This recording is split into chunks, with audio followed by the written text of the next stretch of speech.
Forgive me, Father. In so many ways, Henry Ford was a simple man. He liked to go camping with his friends. That's Thomas Edison behind him. He enjoyed old-time country dancing. Here he is with Burroughs, the naturalist, skating with his grandchildren. They plant a garden together, Henry Ford II and Benson. His first car, he called it a quadricycle. That's his wife, Clara. He began with an idea that most people thought wouldn't work, but he made it work. And the tools he used were common sense, ingenuity, and perseverance, along with a natural instinct for knowing how to put machines together and make them run. He was born into a world of limited horizons, and though he left the farm that might have been his heritage, he never lost his love for the land and the everlasting cycle of seed time and harvest. What he accomplished helped men put the burden of work on machines and broke the barriers of space and time, of isolation and distance.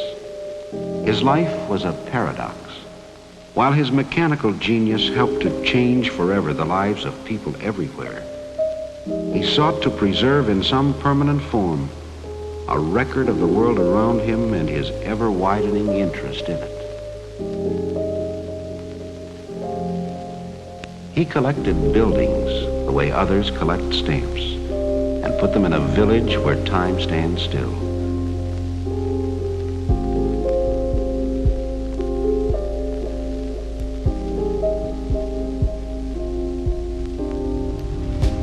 He assembled acres of machines and put them under cover in a vast historical museum.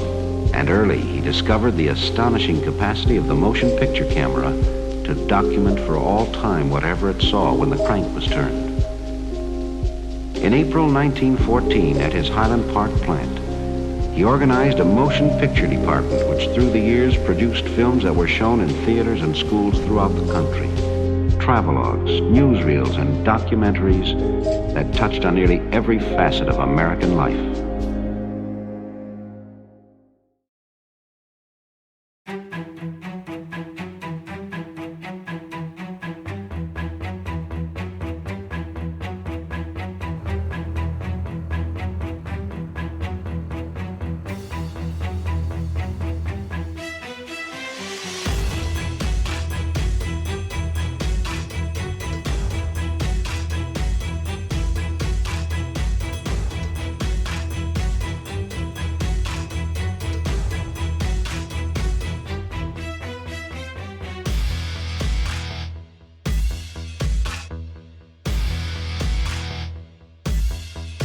This is the way the country looks in the years before the First World War. Rich, rolling, but often inaccessible. The man on the farm works as his forefathers have. It's a hard life for man and beast.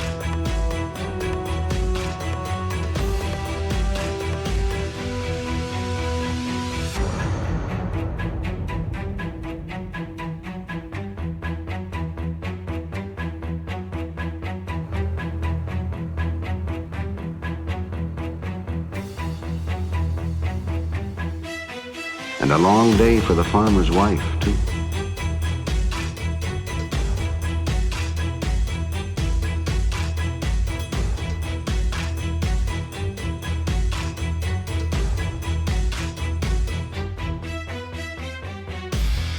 Many a quiet evening at home, because there's no place to go and no light to read by. A man thinks twice before he goes to market on roads like this.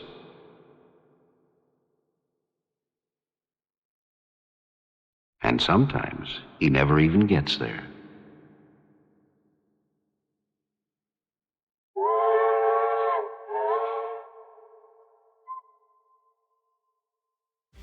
It's a long walk to school on a muddy road.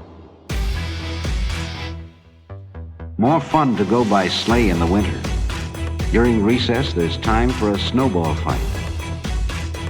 Of a climb up the old elm tree, if you've got the spunk for daring deeds like this.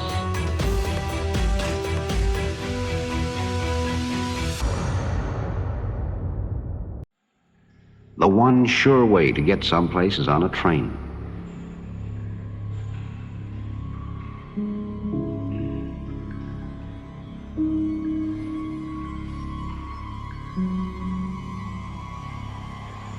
But you can only go where the tracks go.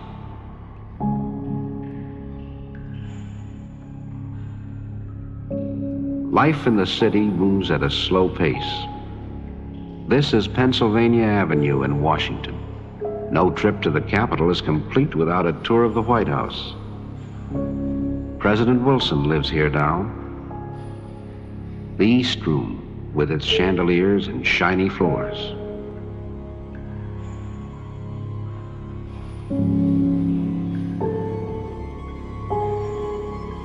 There's more hustle and bustle down at the market, Faneuil Hall in Boston, or in New York City on the Lower East Side.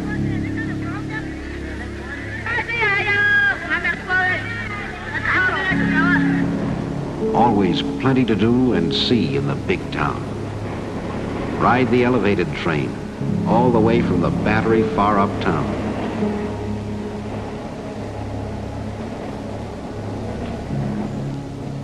There's the Hippodrome, one of the big theaters in New York. Another way to see the city is a boat ride around Manhattan Island. All aboard. Watch out. Some city slicker may try to sell you the Brooklyn Bridge.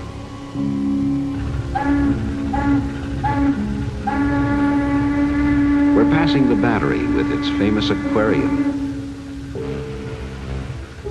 There's a Navy cruiser at anchor.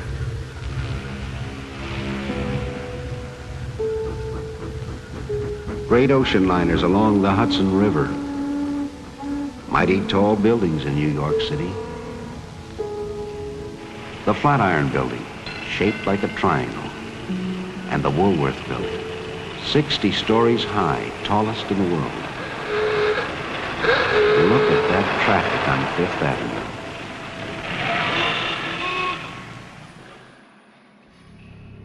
Kind of peaceful over on Riverside Drive. Grant's Tomb, always one of the favorite sights to see. Sunday in Central Park.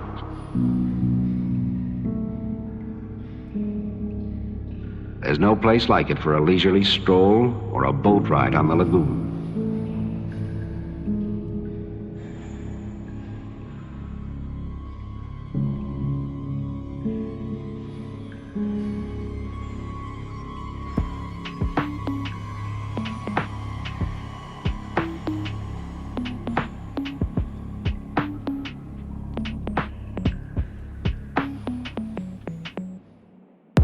Thrills and spills at Coney Island.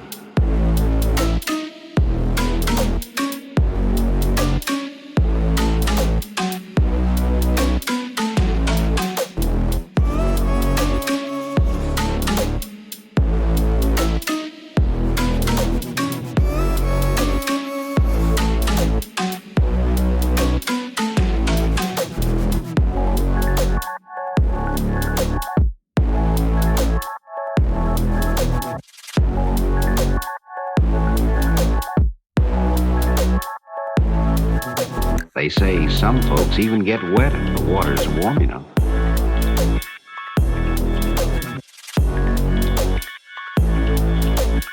And where do we go on vacation once a year? Atlantic City, of course. No, that's not a real elephant. It's a hotel at the end of the boardwalk.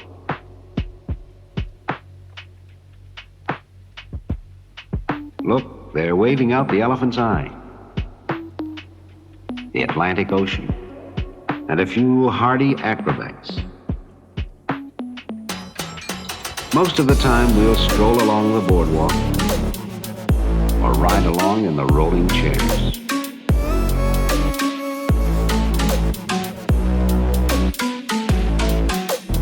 Every city has a pretty park. This is Belle Isle near Detroit, with lagoons for a quiet afternoon ride in a canoe, if you don't mind the crowds. Some like to dance, while others gather around the piano to listen. In the winter, the adventurous go ice skating. It's easy if you know how.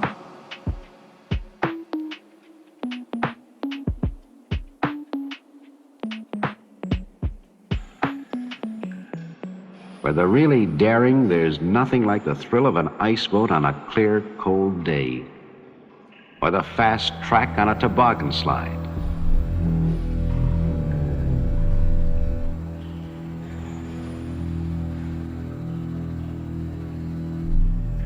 And there's plenty of speed at an auto race once they get going.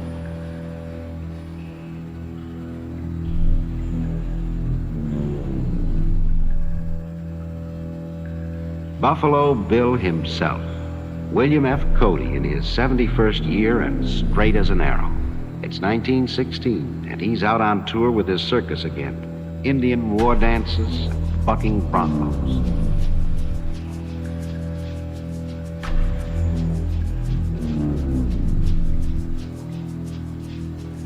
The opening of baseball season, and time to throw out the first ball.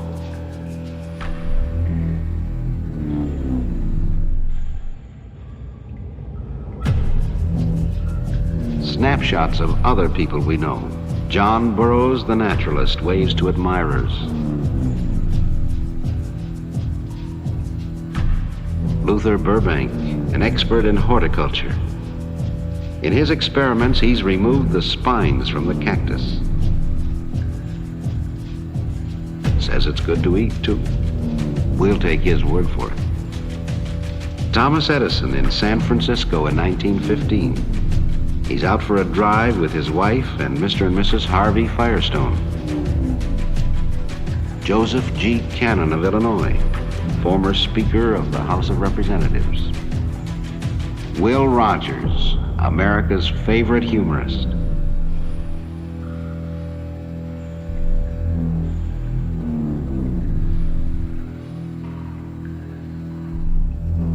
Out west, a few hardy souls visit Glacier National Park. They go for a climb. A little short on equipment, but strong in spirit.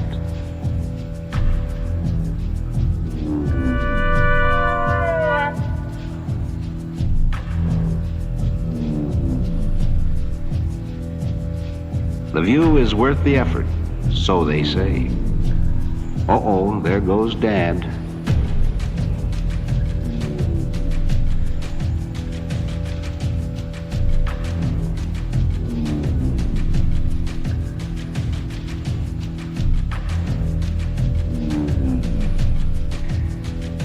It's not all play.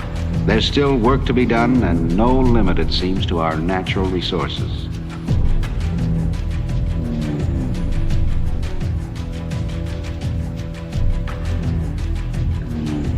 The cameraman can't resist his little joke. You see a lot of women in the factories now. These girls are making footballs.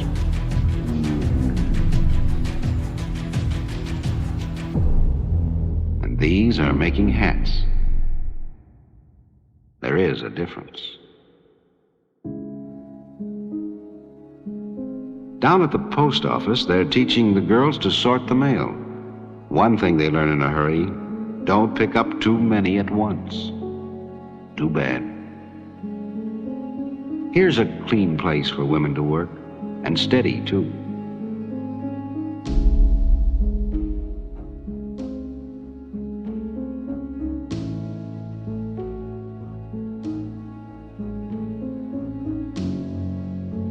Some men change their collars twice a week.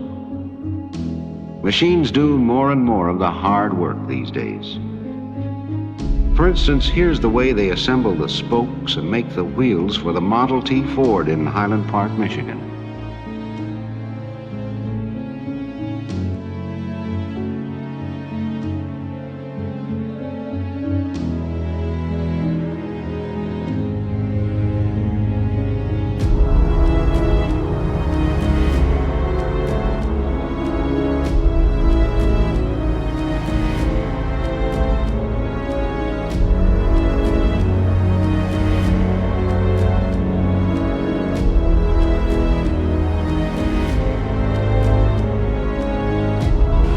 The 8-hour workday ends and the men go home, mostly by trolley. Not many can afford to buy a car of their own yet.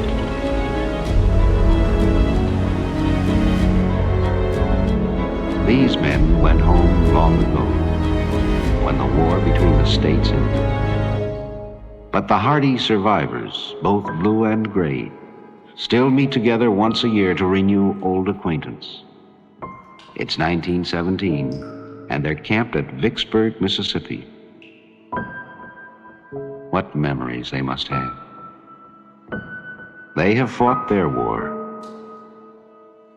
While these raw recruits at Camp Custer in Michigan are being trained to fight another war.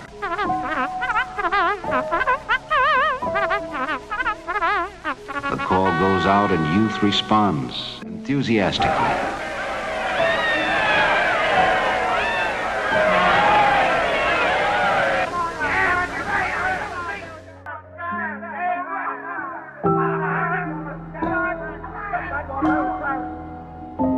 How can they know what lies ahead?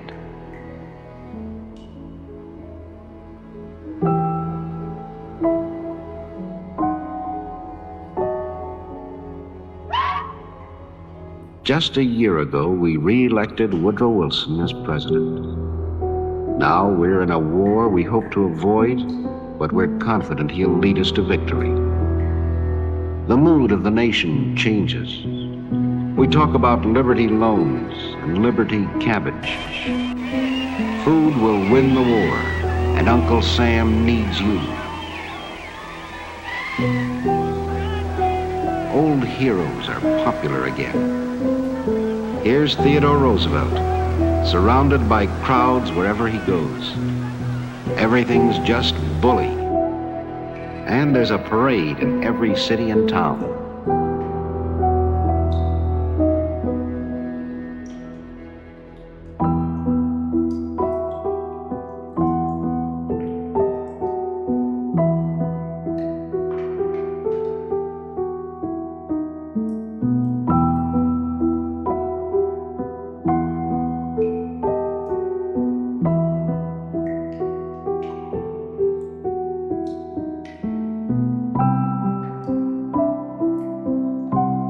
The training is deadly serious now.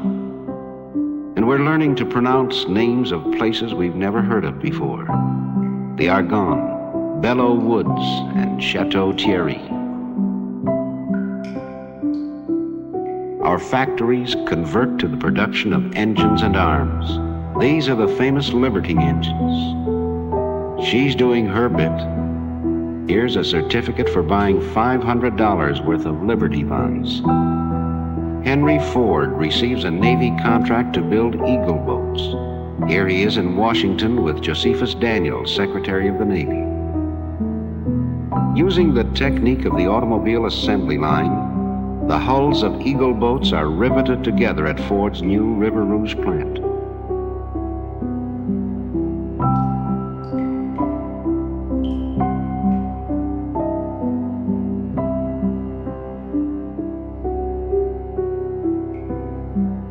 The launching of an Eagle boat.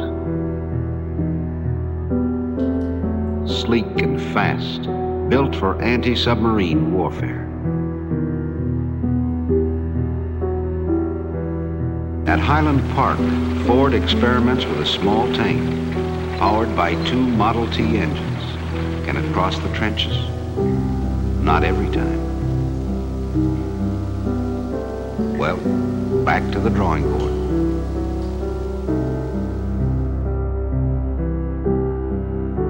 The The city of Detroit turns out to say goodbye and good luck to those who go to fight in foreign fields.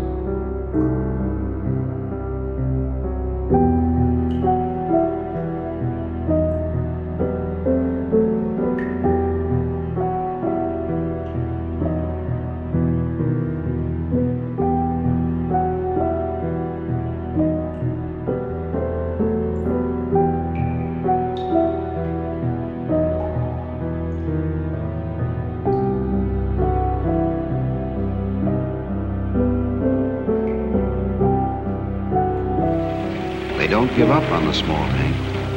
Maybe those skids in back will help you. It's going great.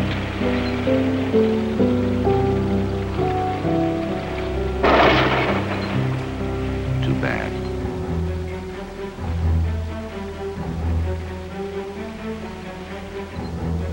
Big Brother shows how it should be done.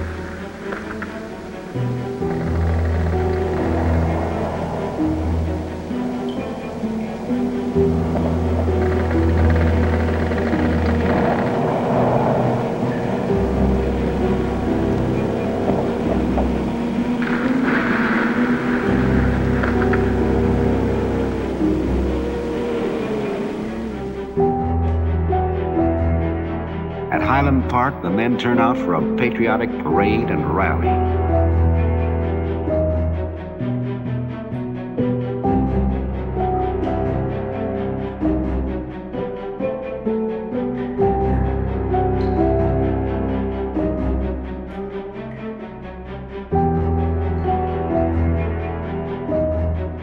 Another new weapon in this war. Not very effective as yet, but there's glory for the men who fly them. This is the first model of the Martin bomber.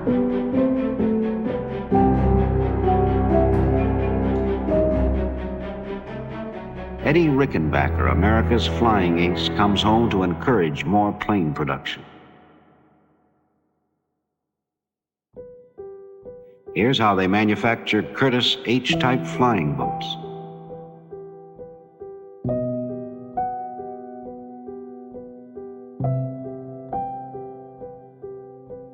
A Liberty engine.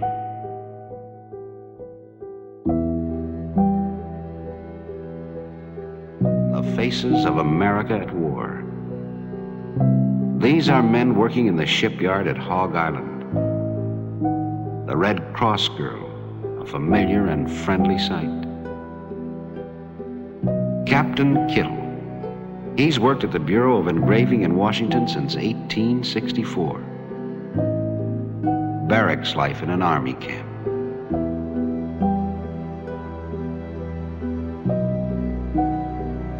More and more troop trains head for points of embarkation.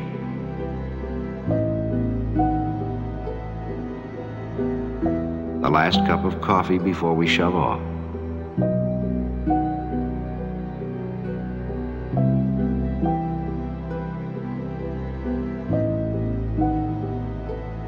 A sobering moment.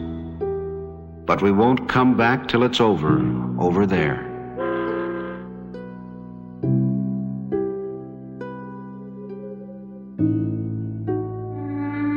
Meanwhile, back at the tank test, there goes another one. But soon the bugs are all ironed out and the government places an order for 15,000 tanks.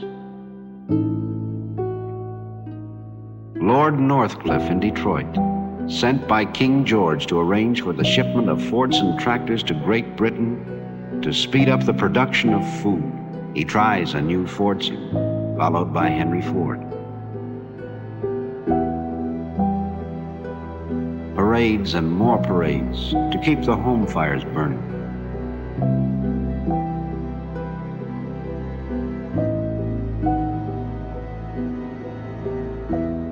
Now's the time to buy Liberty bonds so we can finish the job we've started. Keep buying them, mister. And then it's over. All over. And the world is safe for democracy.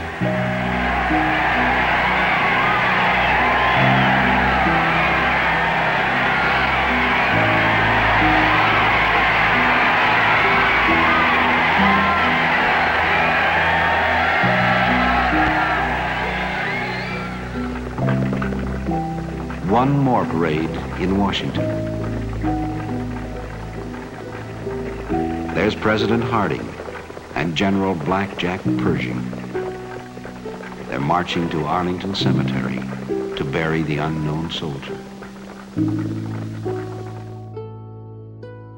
Lots of changes around the country now. Seems like everyone's on the move. But we've got to do something about those roads.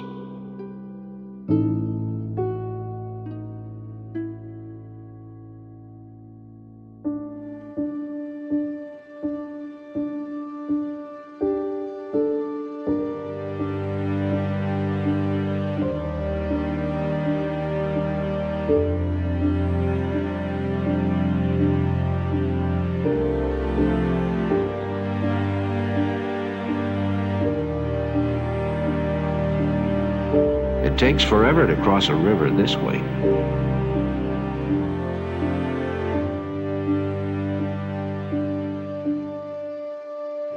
We begin to build new roads as fast as we can.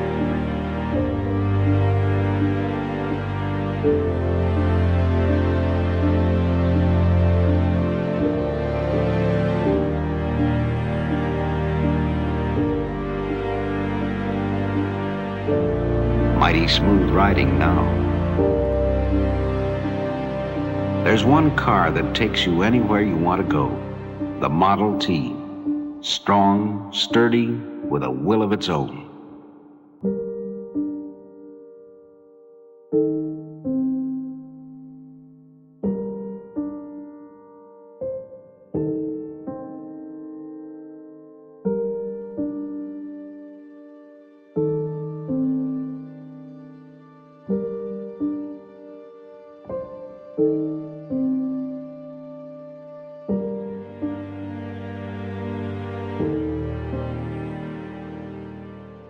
Here's how they put them together at the Highland Park plant.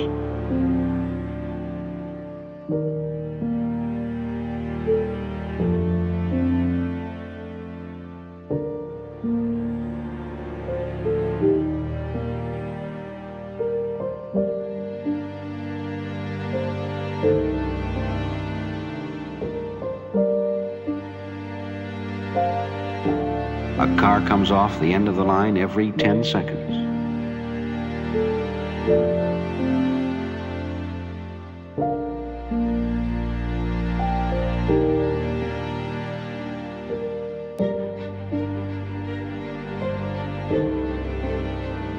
Dealers sell them in just about every town in the land.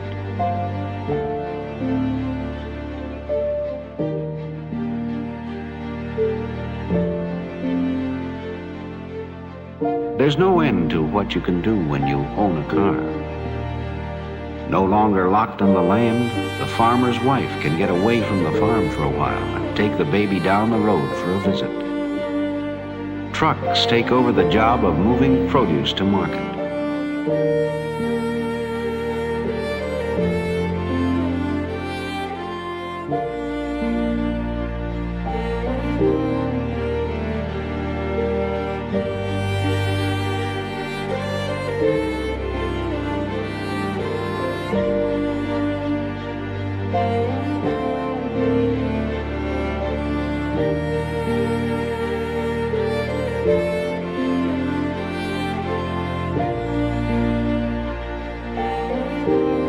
The Sunday afternoon drive becomes a national habit. This is the Columbia River Highway out in Oregon, built in 1917. Magnificent sights to see in America, and a car's the way to get there.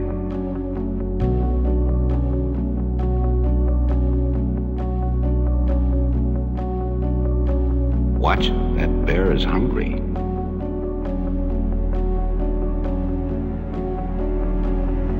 For a real vacation, nothing beats a camping trip.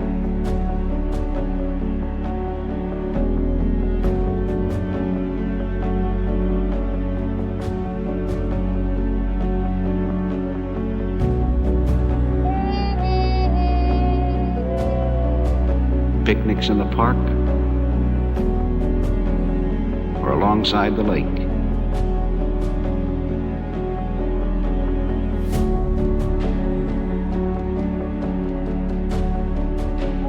You can even sleep in a car if you want. Henry Ford and his friends go camping in style. President Harding arrives to pay a Sunday visit while they're in the Great Smoky Mountains. Here he is with Harvey Firestone.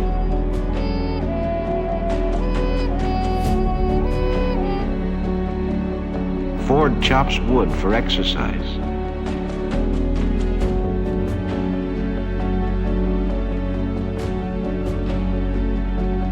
While Thomas Edison takes a snooze. Firestone offers some friendly advice.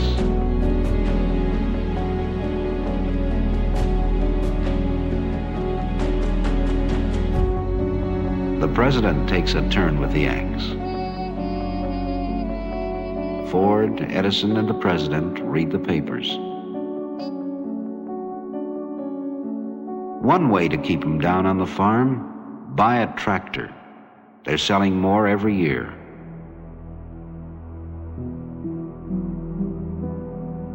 Modern equipment speeds up the work, makes it easier and more efficient too.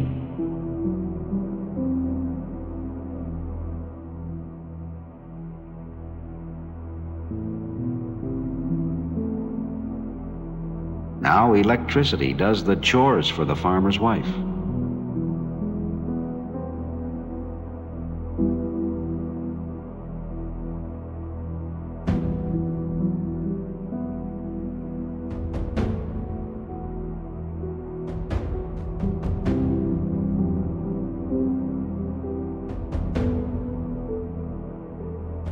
And running water wherever you want it.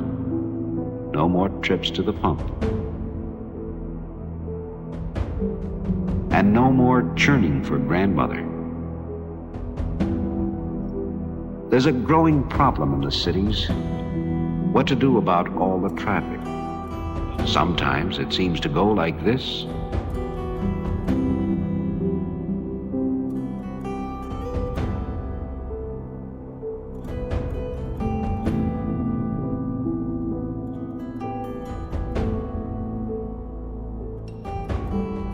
And there's a parking problem, even in small towns. The policeman has a new responsibility, directing traffic.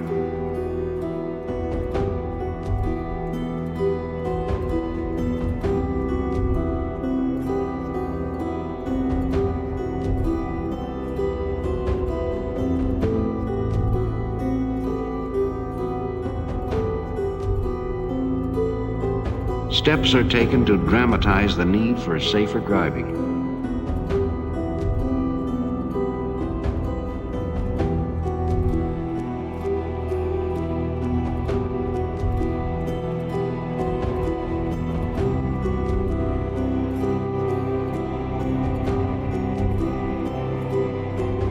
Special motion pictures show what can happen when we're not alert.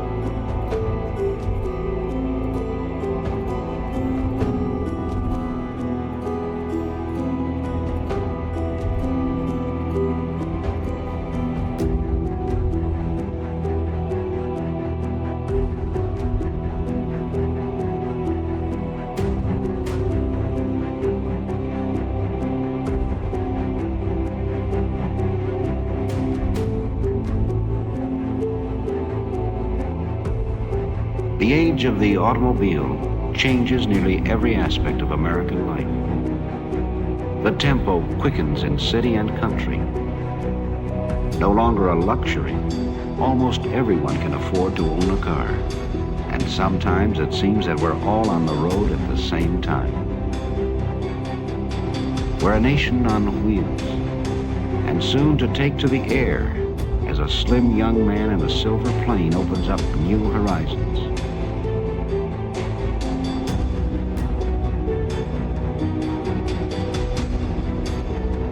Here he is, Charles A. Lindbergh, landing at the Ford Airport.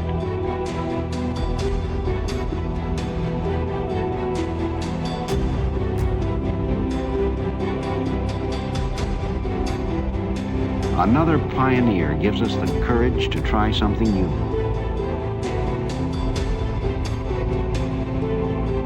In no time at all, there are scheduled flights to anywhere you want to go. The dimensions of time and space are further diminished.